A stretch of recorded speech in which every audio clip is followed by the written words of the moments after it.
오늘 말씀의 제목은요, 축복의 터닝 포인트다. 터닝 포인트라는 제목으로 갈라디아서 4장 말씀 가지고 함께 은혜 받기를 소망합니다.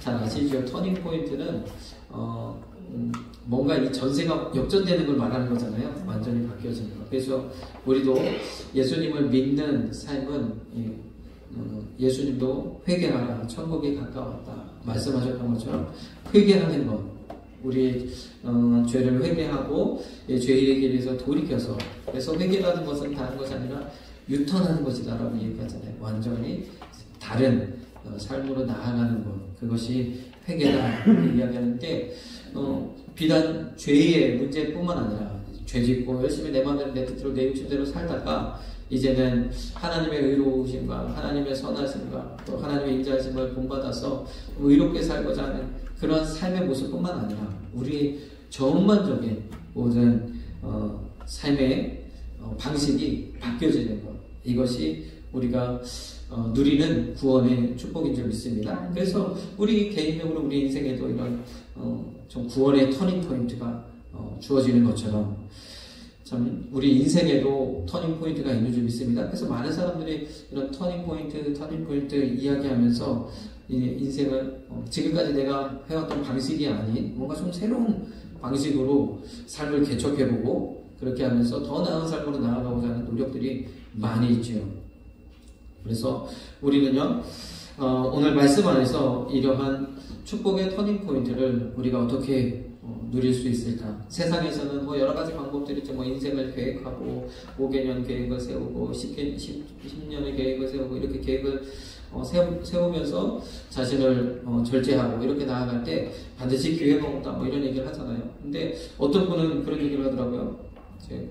숫자 5, 그 5라는 그 책이 있는데 거기 보면 참 이 5라는 숫자가 주는 의미가 많다는, 중요한 의미들이 많다는 거예요. 그러면서 여러 가지 얘기했는데 특별히 5개년 계획을 세워라 그런 얘기를 하더라고요. 그래서 국가들도 매 5개년 계획을 세우는 이유는 이 5년의 계획이 어떻게 보면 뭔가 그 아주 전세를 역전시켜서 뭔가 새로운 것을 추진하게 되는 그런 기회를 제공한다는 거예요. 1년은 좀 짧고 3년 좀 어중간하고 5년, 그리고 그 이상은 계획 세우기가 너무 힘들고, 그래서 5년 계획을 세워라 그런 책도 있더라고요. 그런데 우리는요, 주님 안에서 우리가 이러한 정말 인생의 터닝 포인트, 축복의 터닝 포인트를 좀 경험하시는 저와 여러분이 되시길 소망합니다. 그러니까 터닝 포인트는 말 그대로 단어가 가지고 있는 그 뜻대로 전과 후가 극명하게 달라지는 것을 이야기하는 거죠. 이전에 그 시점 이전의 삶과 그 이후의 삶이 완전히 다른 것을 의미합니다. 그래서 지금까지 내가 가지고 왔던 그런 방식을 버리고 새로운 방식을 취하는 것, 이것이 터닝 포인트죠. 좀 용어가 좀 비슷한데 다른 용어가 하나 더 있더라고요. 뭐냐면 티핑 포인트라는 또 말이 있더라고요. 이 티핑 포인트는 지금까지 방식을 버리는 것이 아니라 지금까지 그 열심히 인내하면서 다져온 그런 그런 재능과 또는 이런 노하우와 이런 것들이 어느 순간 확 폭발하는 것, 이것은 티핑 포인트라고 하죠. 그것은 삶의 방향을 바꾸는 것이 아니라 계속해서 인내하고 한 길을 그렇게 우직하게 가다가 어느 순간 정말 폭발적인 그런 이제 가게가 이제 사업 같으면 그런 매출을 기록한다든지 또는 학업을 하시는 분들은 가볍게 학업의 진전을 이룬다든지 이런 것들을 의미하는 거죠.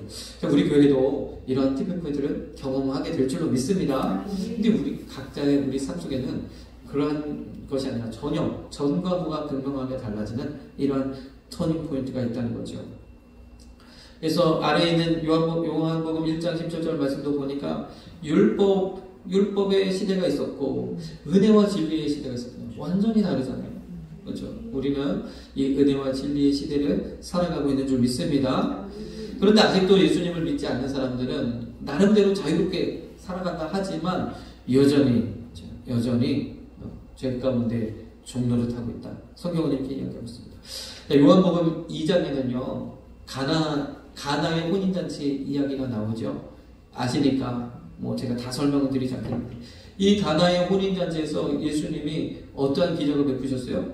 물이 포도주가 되는. 네. 가나의 혼인잔치에 예수님 초청받았는데 이 혼인잔치, 이 결혼식에 이 당시의 그 문화로는 포도주가 떨어지는 건 상당한 결례라는 거예요.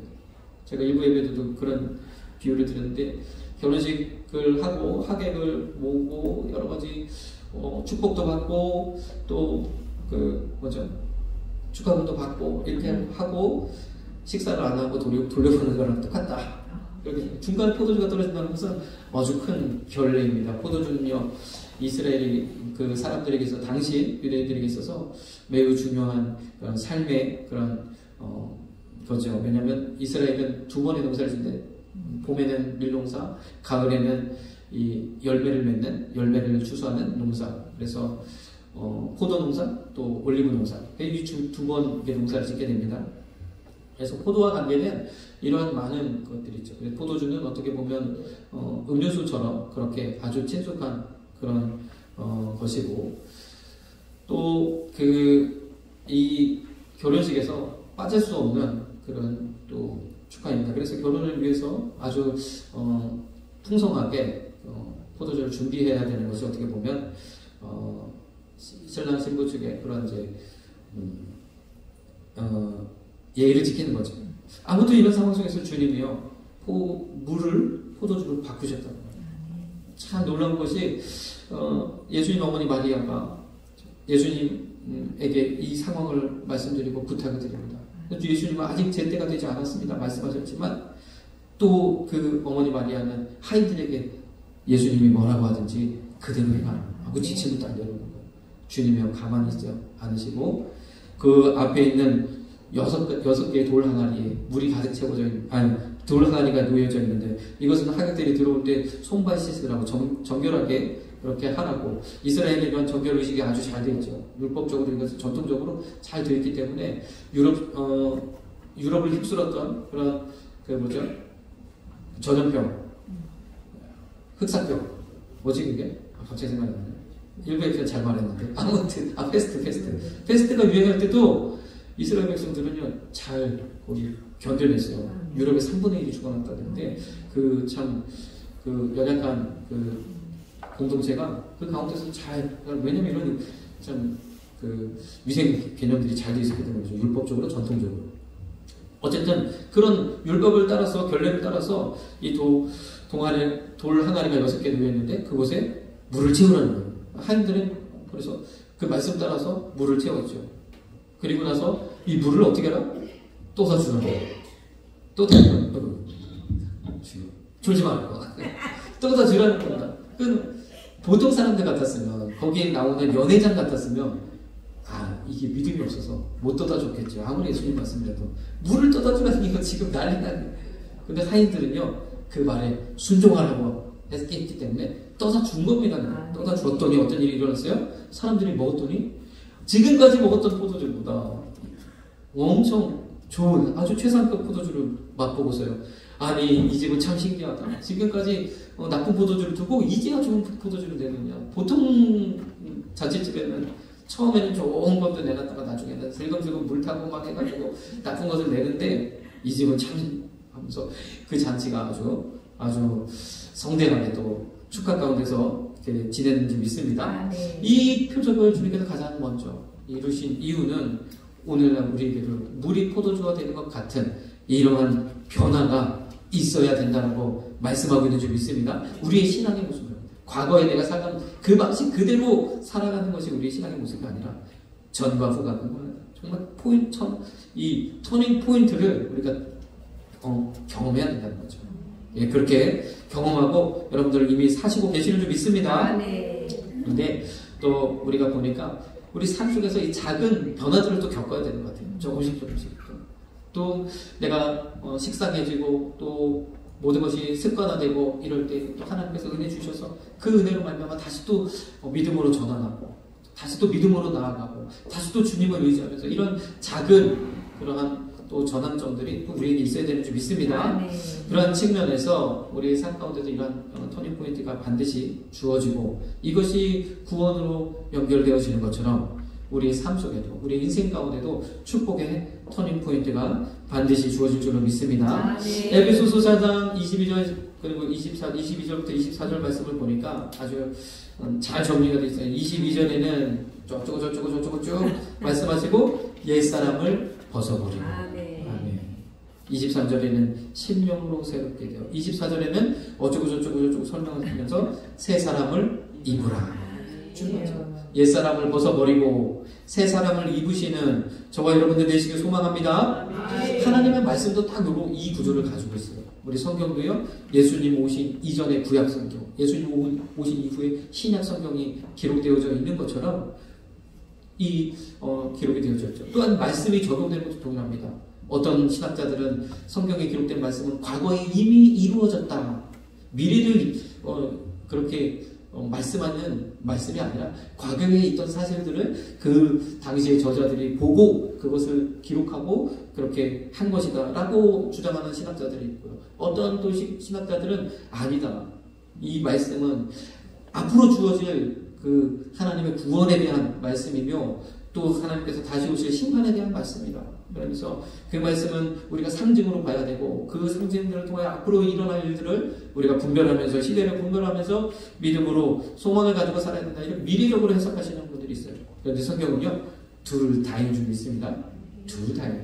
과거에 분명히 그러한 일들이 있었고, 그래서 성경을 이스라엘의 역사 가운데 기록해서 제가 몇 번 말씀드리지만 그렇게 과거에 분명히 있었고요.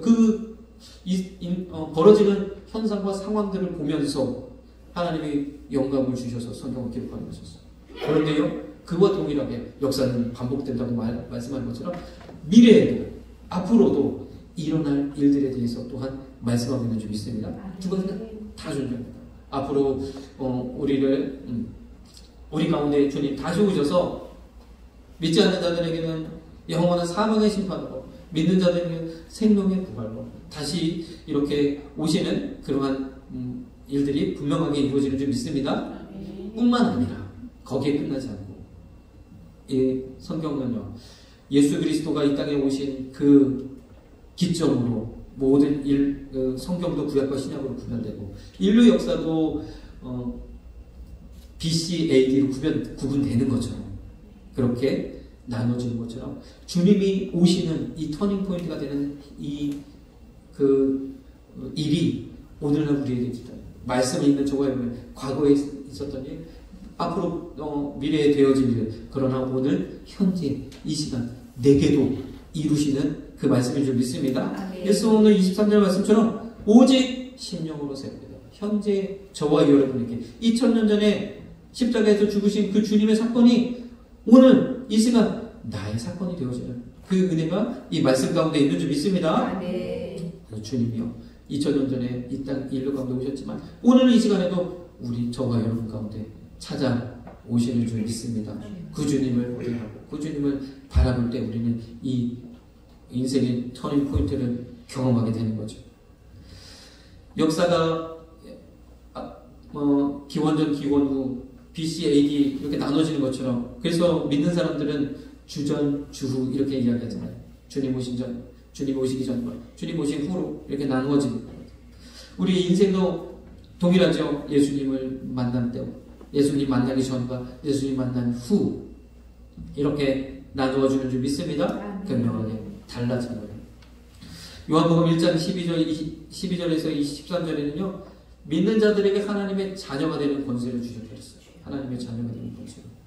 오늘 본문 말씀 갈라디아서의 말씀을 우리가 또 잠깐 보면, 때가 참에 하나님이 그 아들을 보내사 여자에게서 나게 하시고 그러셨어요. 때가 참에, 하나님의 때가 이릅니다.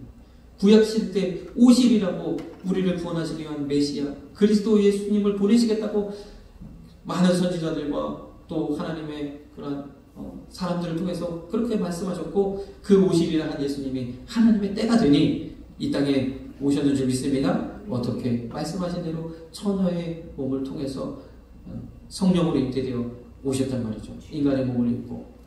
그런데 율법 아래 나게 하셨다. 율법 아래. 저와 여러분과 동일하게 인간의 모습으로 오셔서 우리가 누리는 모든 삶의 고충을 다 겪으면서 그렇게 오셨다는 거죠. 율법 아래 나가서 이스라엘 백성은요, 율법이라는 전통, 모세가 전해준 그런 율법의 전통을 가지고 살던 삶이죠. 그 율법에 의해서 많은 것들이 제한을 받고 그 율법대로 해야 되는 그런 사회적인 분위기 속에 있었죠. 그러나 이 이스라엘 사람들에게만 그렇습니까? 다른 이방인들은 주변 모든 나라들, 열방도 마찬가지죠. 각자 그 나라의 종교와 분위기와 그런 사회적인 그런 규범 속에서 다 그 안에서 살아갈 수밖에 없는 그런 속에서 다 이렇게 제한적인 그런 삶을 살 수밖에 없는 그러한 상황 속에 있었죠. 율법 아래 있는 자들을 속량하시고, 그래서 그 안에서 종노릇하듯 그렇게 매여 종노릇하듯 살아가는 그들 우리에게 아들의 명분을 얻게 하시려고 오셨다 이야기하고 있습니다. 아들의 명분을 얻게 하시려고, 아들의 영을 우리 가운데 보내셔서 하나님을 아빠 아버지라 부르게 하신다. 아멘. 하나님 우리 아버지가 되시는 줄 믿습니다. 아멘. 그러면서 이제는 이후로 우리가 종이 아니요 아들이니, 종이 아니요 아들. 이제는 율법에 매여서 또 그런 종교에 매여서 그렇게 살아가는 것이 아니라 하나님의 아들로서 살아가라고 말씀하시는 거죠. 그래서 이것이 참 오늘날에는 우리가 참 이 시대적인 분위기를 좀 상상을 좀 해봐야 되는 것 같아요. 왜냐하면 지금은 참 모두가 자유롭게 살잖아요. 한번 생각해 보십시오. 우리가 지금 먹고 있는 밥상이 옛날 임금님 밥상보다 좋다 그런 얘기도 하잖아요. 얼마나 시대가 좋아지고 그래서 입고 누리는 것 그런 것들이 다 풍성해지고 각 개인이 이제는 각자가 정말 그런 이제 자유를 누리면서 그 옛날에 상상할 수 없었던 그러한 자유로운 상황 속을 우리가 살아가고 있지 않습니까?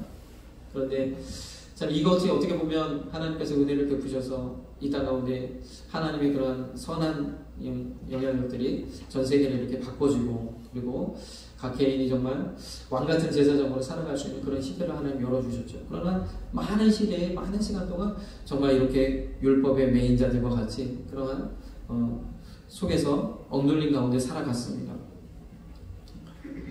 실제적으로도 어떤 로마 시대를 연구했던 사람들의 이야기를 따르면 한 인구의 2분의 1이 노예였고, 그리고 나머지 한 3분의 2가 자유인이지만 대개 이제 지주의 그런 토지를 경작해야 되는 소작농에 불과하고, 이런 경우들이 허다했다 그런 얘기들을 하죠. 그래서 그 당시에는 다 사람들이 두 끼 먹었다.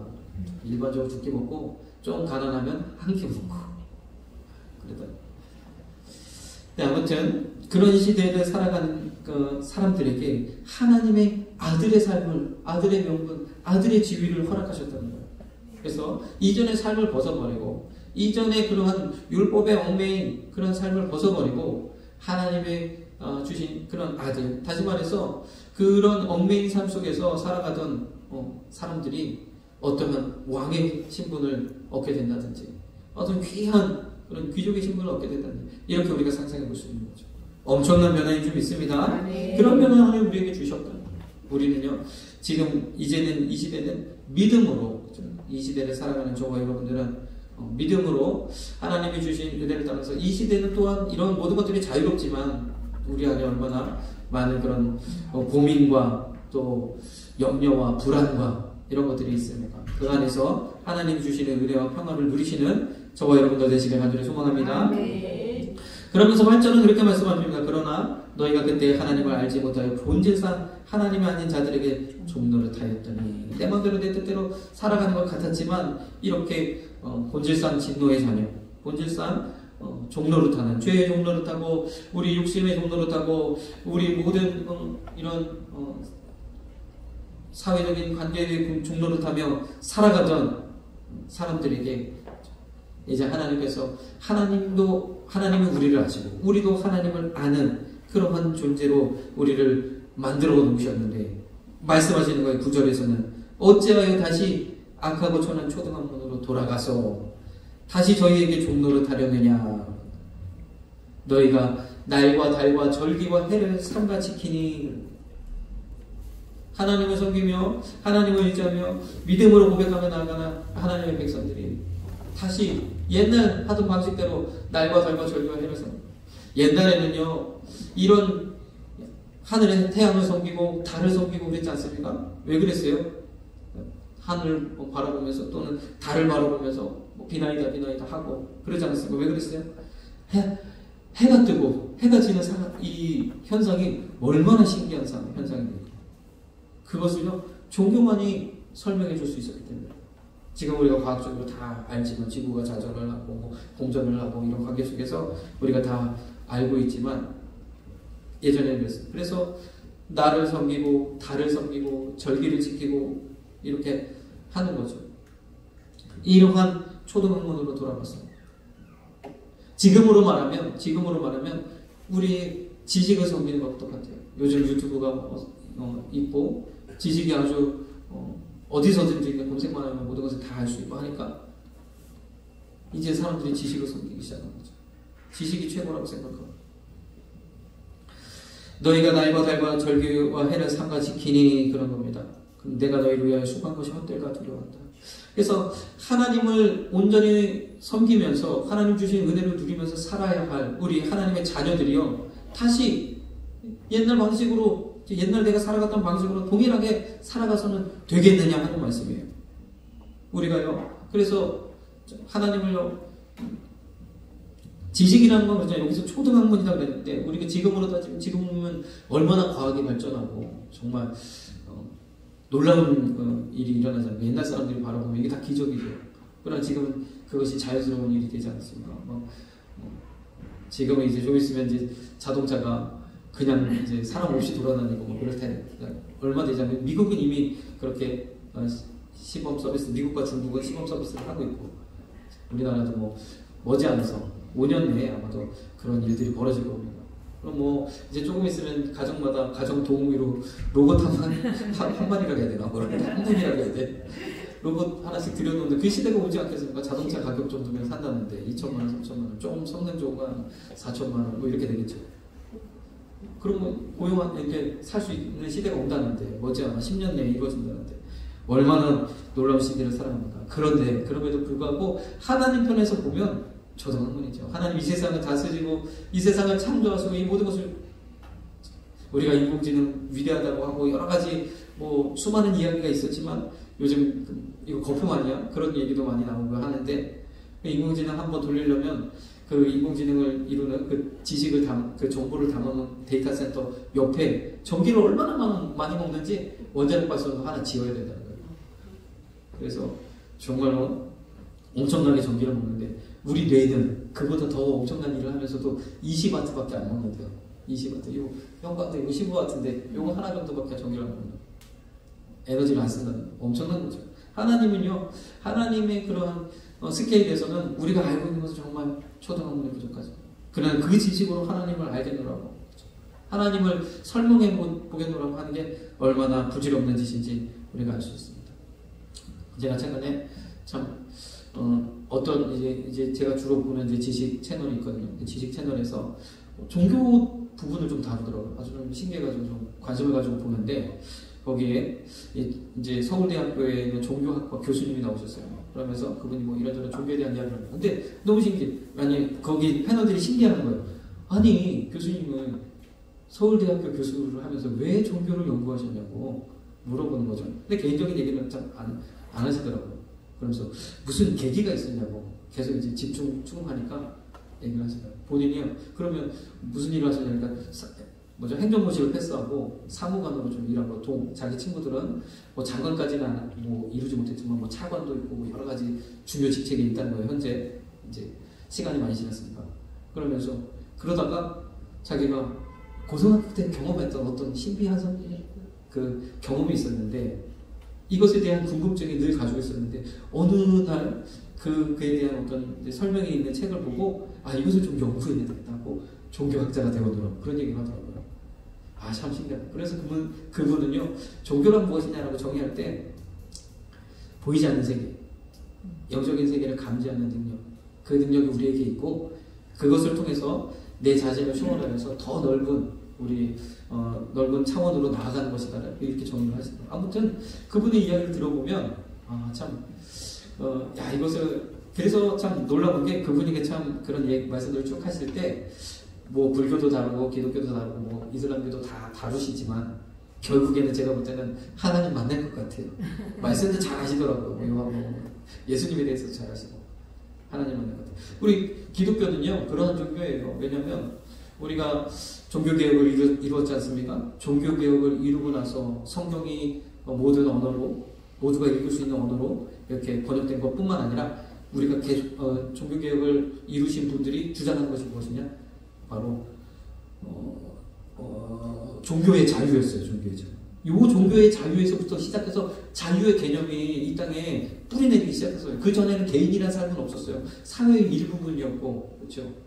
사제의 명령에 따라서 움직이는 유럽은 기독교 국가니까 그랬지만 각 개인이 하나님과 1대1 관계를 맺는 성경으로 돌아가고 성경을 각자가 읽고 그 안에서 하나님과의 은혜를 누리는 이 개인의 삶, 그것을 주장하기 시작한 것이 바로 종교의 자유죠. 그런데 종교의 자유하면 기독교만 인정하는 게 아니잖아요. 불교도 인정해야 되고 뭐 이슬람 다른 종교들도 인정해야 되는 거죠. 근데 왜 종교의 자유가요? 그렇게 따지면 우리가 종교개혁을 이뤘으면 개신교를 주장했어야죠. 부교 카톨릭을 물리치고 개신교가 진짜라고 우겼어야 되는데 그게 아니라 종교의 자유를 외쳤다는 거죠. 왜 그랬습니까? 종교의 자유가 보장이 되는 한에서 종교의 자유를 통해서 이 나라의 민주화가 이루어지고 종교의 자유가 보장이 되는 한에서 기독교는 승리한다는 겁니다. 왜요? 기독교는요 일반적인 종교와 다르기 때문에 생명의 종교이기 때문에. 그래서 종교가 아니라고도 어떤 목사님들이 얘기해요. 기독교는 종교가 아닙니다. 생명입니다. 이야기합니다. 종교의 자유가 허락되고 모두가 다 동일하게 발언할 수 있다면 기독교는 승리한다는 거예요. 왜요? 주님이 만나주시기 때문에. 주님이 만나주시기 때문에. 오늘 말씀처럼 이런 인생의 터닝포인트를 경험하게 되기 때문에 하나님께서 이 종교의 자유를 이 땅 가운데 허락하신 거죠. 마찬가지로 그분도 성경을 잘 아시도록 말씀을 잘 알면 말씀을 어떤 그런 부분에서라도 그렇게 알면 하나님 만나게 되세요. 어떤 분은요 기독교를 공격하려고 열심히 성경을 연구하다가 하나님 만나는 거예요. 하나님 만나. 주님 만나면 우리에게 이런 터닝 포인트가 주어지게 되는 줄 믿습니다. 동일하게 마찬가지로 우리 인생 가운데 주어지는 이 축복의 터닝 포인트도 예수 그리스도를 만날 때 이루어진다는 거예요. 다른 어떤 곳에 있는 것이 아니라 주님을 만날 때, 우리 삶 가운데서 주님을 만날 때. 창세기 12장에 아브라함도 하나님 만나니까 어떻게 됐어요? 거기에 근원도 있지 않았습니까? 아브라함이 뭐라고? 이름도 흔한 그 아브라함. 근데 그를 하나님 택하셔서 자녀도 없던 그를 하나님 강권적으로 자녀 주시고 그 민족을 통해서 엄청난 일을 지금 이루고 있죠. 아브라함 모르는 사람 아무도 없잖아요. 세계 3대 종교, 개신교, 가톨릭, 이슬람 다 아브라함의 자손님들 가운데서 이루어지고 있지 않습니까? 창세기 32장에 야곱은 또 어떻습니까? 야곱은 약복강에서 그곳에서 주님 만나니까 놀라운 축복으로 바뀌어졌는지 믿습니다. 그 이전에는 얼마나 힘든 삶이 자기보다 더 지복한 사람 만나가지고 20년 동안 한 푼도 얻지 못하고 그냥 아내 둘 얻고 12아들 얻고 그거 빼고는 아무것도 없는 그런 깃털털이 신세로 20년을 고생하지 않았습니까? 그래서 자기 꾀로 그렇게 살던 야곱이요 형의 문제 앞에서는 어찌할 수 없는 그 상황 속에서 주님 붙들었더니 어떻게 됐어요? 축복의 사람으로 바뀌어졌는지 믿습니다. 모든 사람을 향하여 축복하고 애굽을 향해서 축복하고 애굽의 바로를 향해서 축복하는 것은 축복의 사람이 되어졌어요. 저와 여러분 가운데도 주님 만날 때 축복의 문이 열려지는 줄 믿습니다. 예수님은 우리가 어떻게 만날 수 있습니까? 예수님은 언제 우리를 만날 수 있습니까? 주님 언제 우리와 만나주십니까? 예수님은요 말씀과 기도로 그분과 연합될 때 그때 만나주시는 줄 믿습니다. 다른 것으로 만나요. 옛날에는 예수님 만나겠다고 고행을 하고 뭐 무릎으로 계단을 1000계단을 오르고 뭐 또 뭐 장을 안 자고 이렇게 뭐 하고 하는 그런 고행들을 했잖아요. 주님 만나겠다고. 그러면 그 고행의 끝에서 주님을 경험하게 되는데 그 주님이 십자가에서 흘리신 그 고통을 본인도 느끼고 그러면서 뭐 어떤 사람들은 실제적으로 막 그런 십자가에 못 박힌 그 증거들이 막 나타나고 기적적으로 그런 일들이 있었다고 하죠. 그런데 그런 만남이 아니라 주님께서는 우리에게 말씀과 기도 가운데 만나주시는 줄 믿습니다. 그래서 참 그렇게 한때는 그렇게 좀 막 신비적이고 이런 것을 따라가면서 그래서 바울이 말한 예수의 흔적을 내 몸에 지녀노라 한 그 흔적을 정말 이런 기적적인 흔적들을 얻는 것으로 여기고 그렇게 신비적인 그런 것들이 성행하다가 그 이후에는 또 어떻게 됐어요? 바뀌어졌어요. 뭐 토마스 아퀴나스 같은 사람들은 신학대전 어떤 최초의 좀 그런 신학 서적이라고 볼 수 있겠죠. 그런 신학대전을 지으면서 인간의 지혜로 하나님을 설명해 보려는 그런 시도들이 일어나게 되면서 지금은 또 어떻습니까? 우리 뭐 흔히 자유주의 신학이라고 하는 그 영역 속은 이렇게 하잖아요.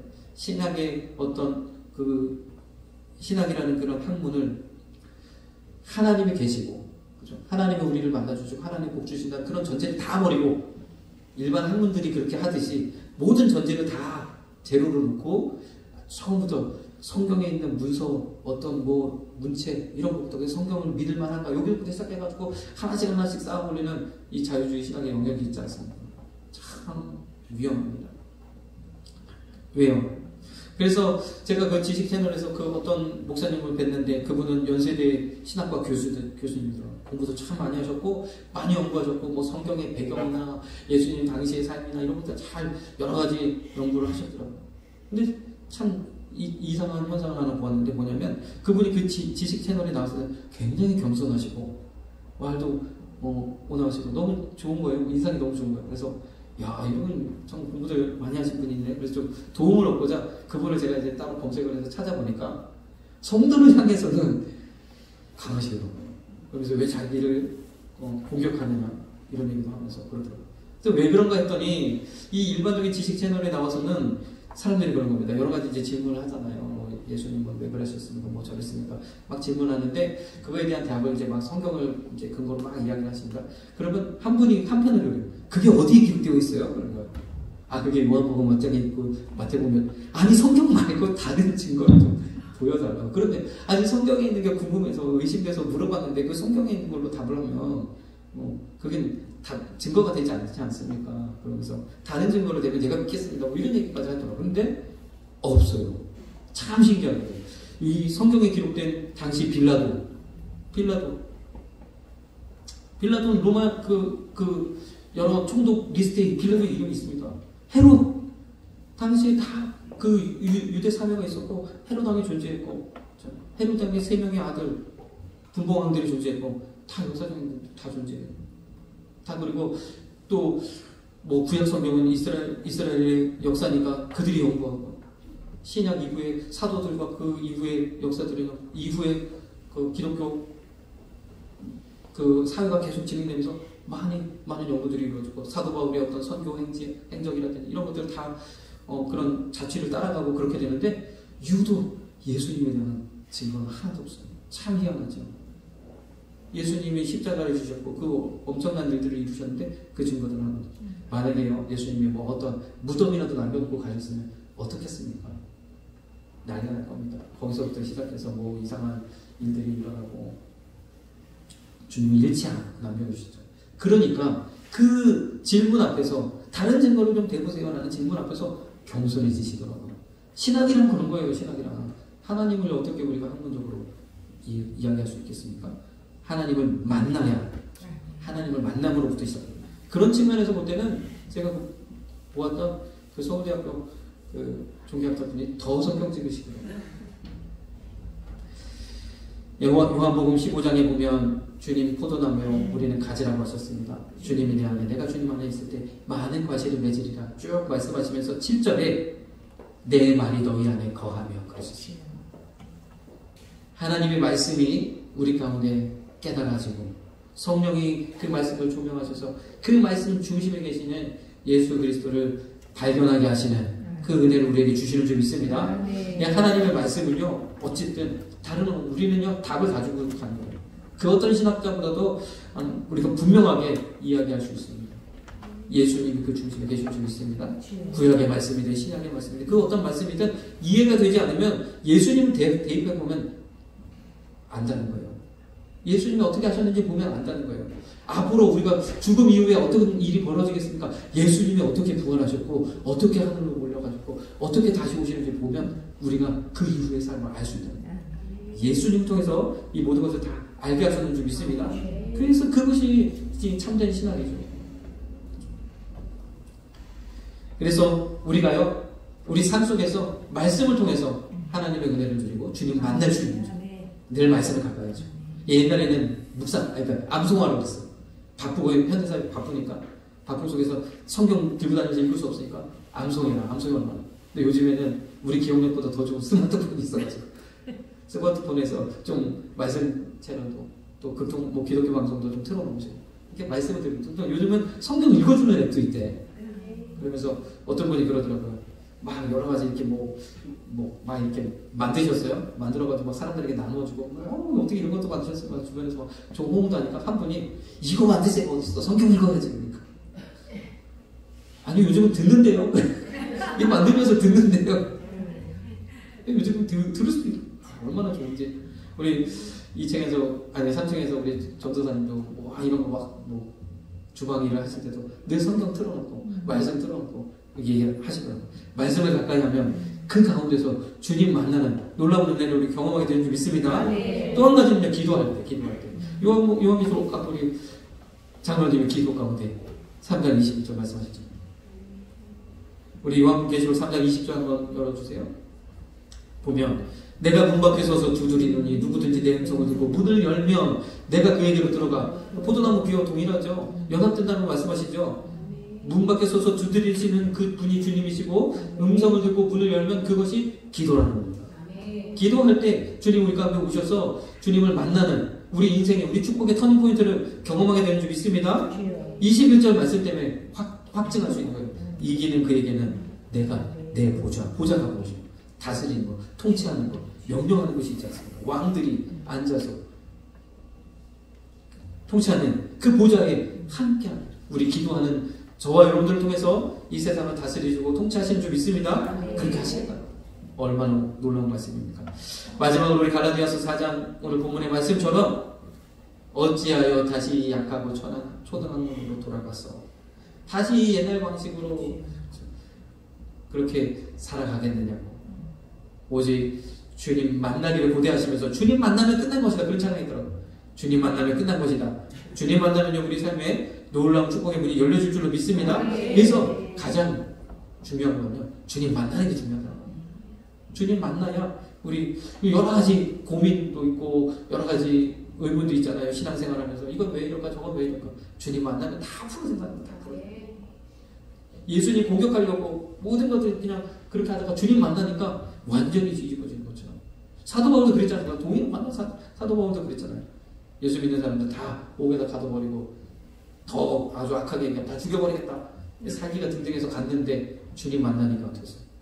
자기가 다 버리고 오직 주님만을 전하는 사람 되어졌는지 믿습니다. 주님 만나신 저와 여러분 되시길 바랍니다. 우리 찬양 드리겠습니다. 우리 찬양 드리시고 함께 좀 통성